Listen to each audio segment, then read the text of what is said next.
প্রথমে 5টা ডিম নিয়ে নিয়েছি। এবার ডিমটা গ্রেটারে গ্রেট করে নেব। কড়াইতে প্রথমে সরষের তেল দিলাম, জিরেটা একটু ভাজা ভাজা হবে, তারপর কুচিয়ে রাখা পেঁয়াজটা দিয়ে দেবো। এবার কড়াতে পেঁয়াজগুলো দিয়ে দিলাম। পেঁয়াজটা হালকা ভেজে এরপর আমি প্রথমে টমেটো দিয়ে দেবো।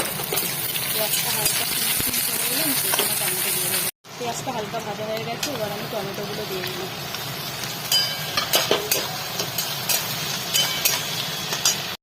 এবার আমি এক এক করে এর মধ্যে দিয়ে দেবো হলুদ গুঁড়ো, ধনে গুঁড়ো, জিরে গুঁড়ো, লাল লঙ্কা গুঁড়ো, গরম মশলা গুঁড়ো, চাট মশলা, সামান্য পরিমাণ চাট মশলা দিয়ে দিলাম। এবার মশলাটাকে আমি ভালো করে কষবো। পরিমাণ মতো নুন দিয়ে দিলাম। এবার মশলাটা যতক্ষণ না পুরো নরম হয়ে এর থেকে তেল ছাড়বে ততক্ষণ আমি এটাকে ভালো করে কষাবো। তবে আগে থেকে বেটে রাখা আদা, রসুন আর কাঁচা লঙ্কার পেস্ট, সামান্য একটু জল দেবো মশলাটাকে ভালো করে সফট হতে দেওয়ার জন্য, যাতে ভালো করে টমেটো, পেঁয়াজ এগুলো নরম হয়ে যায়। এর মধ্যে 1 চামচ কসুরি মেথি ভালো করে একটুখানি রাখ করে নিয়ে এবার দিয়ে দিলাম। এতে ভালো ফ্লেভার আসবে। গ্রেভিটা হালকা ফুটে উঠছে, একটু আমি স্বাদের জন্য চিনি দিয়ে দিলাম। গ্রেভিটা ফুটে উঠেছে, এবার আমি আগে থেকে গ্রেট করা ডিমগুলো দিয়ে দেবো।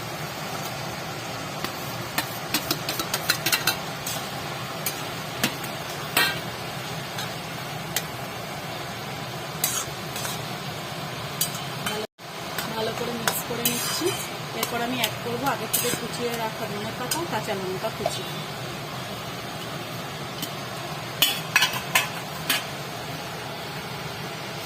এবার সামান্য জল দেবো। এই জলটা ফলে ডিমটা একটু সফট হবে। 2-3 মিনিট ফুটতে দিয়ে তারপর আমি গ্যাসের ফ্লেম অফ করে দেবো। তার আগে একটু বাটার দিয়ে দেবো। তাহলে তৈরি হয়ে যাবে আমার মশালা আন্ডা কিমা কারি। রেডি আমার মশালা আন্ডা কিমা। এটি রুটি, নান, পরোটা, আলুর পরোটা সব কিছুর সাথে খেয়ে পরিবেশন করে দেখলে খুব ভালো লাগবে। খেতেও খুব সুস্বাদু, ঘরের তৈরি। যদি ভালো লাগে থাকে রেসিপিটি like, comment, share and subscribe করতে ভুলবেন না। রেডি আমার মশালা আন্ডা কিমা আর মচমচে আলুর পরোটা। রাতের ডিনারে এটি খেয়ে দেখবেন, খুবই ভালো এবং সুস্বাদু। যদি কি রেসিপিটি ভালো লেগে থাকে তাহলে like, comment and share and subscribe করতে ভুলবেন না। পাশে থাকবেন। ধন্যবাদ।